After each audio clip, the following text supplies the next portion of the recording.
Bismillah, alhamdulillah, wassalatu wassalamu ala rasulillahi sallallahu alayhi wasallam. Allahumma shrah li sadri wa yassir li amri wa hlul 'uqdatan min lisani yafqahu qawli. Baganda bange tugenda maaso ne bannyinaze abalungi abampuliriza ebyafaayo by'omubaka alayhi salatu wassalam. Twakoma okusaaga kw'omubaka alayhi salatu wassalam ne tugamba nti nno tugenda okumanya ngeri ki gye yayagalamu ekibiina kye, mukwano ki gwe yayina eri ekibiina kye omubaka alayhi salatu wassalam. Omukwano gwe yayina eri ekibiina kye gwali gukomawa. Allah tabaraka wa ta'ala agamba nti laqad ja'akum rasulun min anfusikum. Allah yabasindikira omubaka ng'ava mu mmwe kennyini, alayhi ma anittum, nga kimuzibuwalira, nga kizibu gyali okuba nti nno abalabako obuzibu bonna, kimukaluubiriza kuba nti obuzibu bonna obw'ekika kyonna okuba nti bubatuukako. Harisun alaykum, afaayo nnyo era nga mukuumi gye muli ku ekyo ekibakwatako mu buli mbeera yonna gye mulimu, ki ekifa ku oli, kiki ekifa ku ono, nga bamaama baffe. Yali asinga anybody, nga bw'olaba bataata baffe, nga bw'olaba abantu abatwagala, bakyala baffe. Bilmu'minina ra'ufu rahim, eri abakkiriza ayina ekisa n'obukwatampola obw'enjawulo obutafunika, n'ekisa eky'enjawulo ekitafunika, ekisinga ekya maamawo, ekisinga ekya taatawo, ekisinga ekya mukyalawo oba bbaawo, ekisinga eky'omwanawo. Tosobola kugeraageranya kisa kya Nabbi sallallahu alaihi wasallam ku kintu kyonna, naye nga mwe mulabe ekisa kya maama, mulabe ekisa kya taata. Lumu omubaka alayhi salatu wassalam yali asoma Qur'an, n'atuuka ku aya ez'enjawulo, n'atuuka ku ayati zino. N'agamba nti Ibrahimu alayhi salatu wassalam we yagamba nti rabbi innahunna adlalna kathiran minan nas faman tabi'ani fa innahu minni wa man aswani fa inna Allaha ghafurur rahim. Ibrahimu asabira ekibiina kye, agamba nti ayi Mukama Katonda, oyo abangoberedde ava mu nze, ate oyo abanjeemedde n'abanga akujeemedde, fa inna Allaha, mazima Katonda, raufur rahim, musonyiyi ate era musaasizi. Isa agamba nti in tu'adhibuhum fa innahum ibaduk wa in taghfir lahum fa inna Allaha wa in taghfir lahum fa innaka antal azizul hakim. Kati ezo aya ebbiri zonna zaali zikulaga nti ababaka baali basabira ebibiina byabwe. Abo wennyini omubaka alayhi salatu wassalam n'atandika okulowooza ku kibiina kye sallallahu alayhi wasallam, kyava atandika okuwanika emikono n'asaba edduwa eno, n'agamba nti ummati ummati ummati, agamba nti ya Allah, ayi Mukama Katonda, ekibiina kyange, ekibiina kyange, ya Allah, ekibiina kyange. N'atandika okukaabira ddala amaziga. Allah kyava agamba Jibril alayhi salatu wassalam, genda obuuze Muhammadi sallallahu alayhi wasallam kiki ekimukaabya.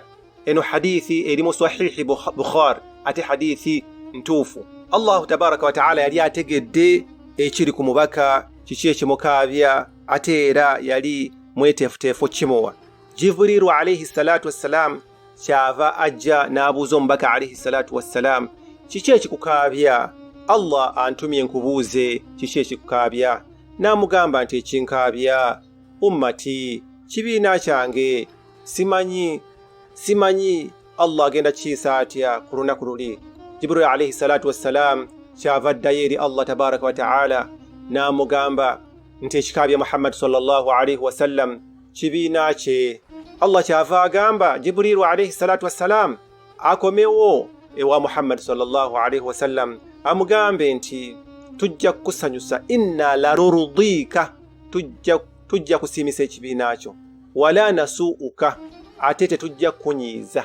Tujja kukusanyusa n'ekibiina kyo, ate tetujja kukola ki? Tetujja kunyiiza. Ekibiina kyo kijja kufuna emirembe, essanyu, tetujja kinyiiza.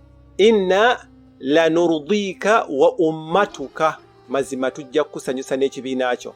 Olwo twagala ennyo Allah tabaraka wa ta'ala buli mubaka gwe yassa ku nsi kuno yamuwa ky'abaasabanga. Edduwa eyo yali special nnyo, nga eri emu gye bayita wish, nti senga ofunayo ekintu ky'osaba kye waalisabye nga kiri kimu kyokka bwe kiti, kiki?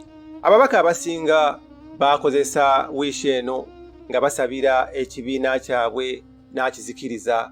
Ababaka abasinga ne bakisaba nga bali kubo kennyini, kati nga Nuhu alayhi salatu wassalam bwe yagamba nti nno rabbi ala al-ardi min al-kafirina dayyara, yagamba nti ku nsi kuno tolekaako ki mukafiri yenna. Allahumma toleka nnyumba ya mukafiri ku nsi kuno. Era Allah kye yakola n'azikiriza omulembe gwonna, era kyali kibuga ng'ekibuga ekyo kyali kimu. Ekyo kyaliwo lwakuba nti Allah yayanukula edduwa ya Nuhu alayhi salatu wassalam.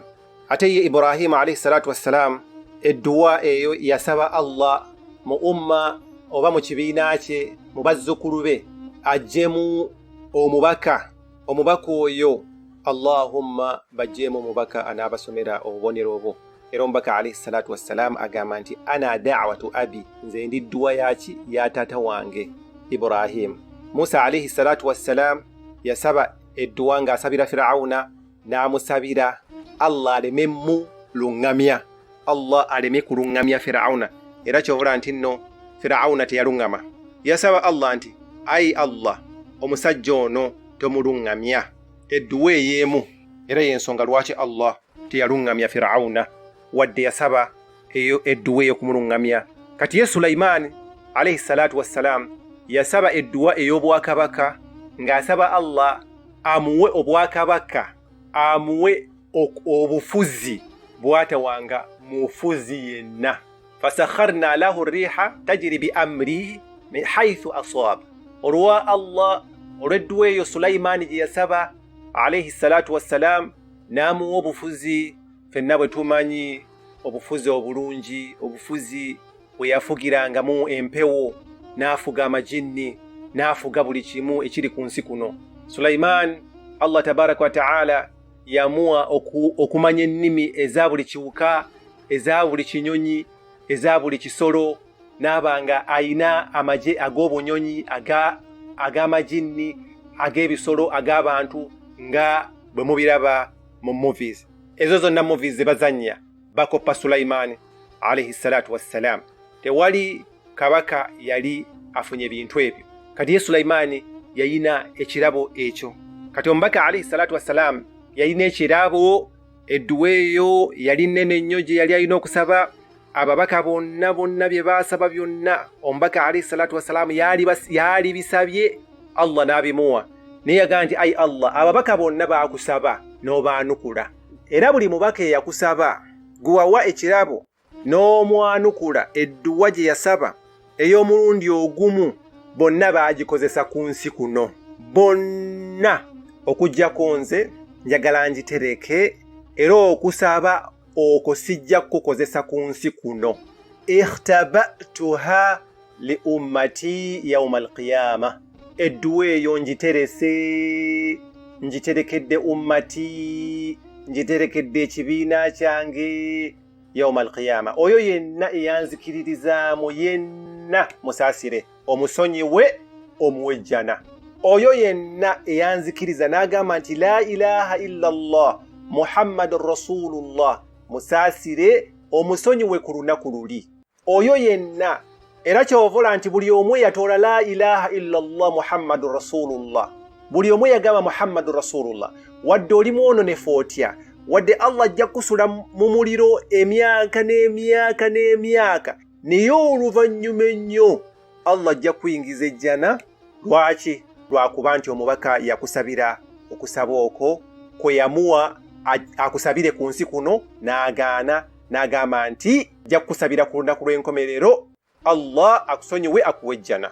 Anas radiyallahu anhu atunyumiza era hadithi eri mu Sahih Bukhari nti omusajja yajja eri omubaka alayhi salatu wassalam n'agamba nti nno, ya Rasulallah, olunaku lw'enkomerero lugenda kuyimirirawo ddi?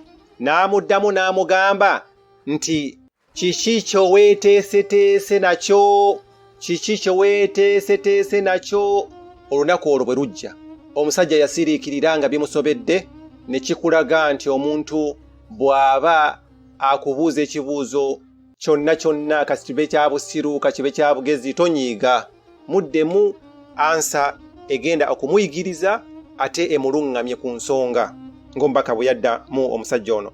Oluvannyuma lw'omusajja okusiriikirira akabanga akawerako, kyava addamu omubaka alayhi salatu wassalamu n'amugamba sina swala ziwera z'amaanyi nnyo, ate sirina kusiiba kungi nnyo, ate n'okuwaayo ndi musajja muwaavu siwaayo nnyo, sirina kuwaayo kungi. Wabula kye nnina kye mmanyi nti Katonda mwagala olwagala olw'amazima, ate bwe kituuka ku mubaka we ne mwagala olw'amazima. Kakyava amuddamu n'amugamba nti omusajja ajja kubeera n'oyo gw'asinga okwagala. Anas ibn Malik radiyallahu anhu anyumya n'agamba nti tewali lunaku lwasinga kutusanyusa nga lunaku olwo, kubanga twamanya nti ekintu tewali kye twali kisinga kwagala ekiseera ekyo okuggyako mubaka waffe. Bannaye tubeere ne genuine love, ate omubaka tubeere nga tumwagala nga tuvudde mu bino oba mu biri nga bwe batugamba. Ekisookera ddala tumanye okwerekereza kwe yeerekereza ng'omubaka nga yeerekereza ku lwaffe. Tumanye obuzibu bwe yayitamu, obuzibu obwo ng'abuyitamu ku lwaffe. Tumanye olukubwa lwe yakubwa mu ntalo ez'enjawulo, enjala eyamuluma nga emuluma ku lwaffe. Ekisembayo tusome embeera ze, tubiwulirize ebyafaayo bye.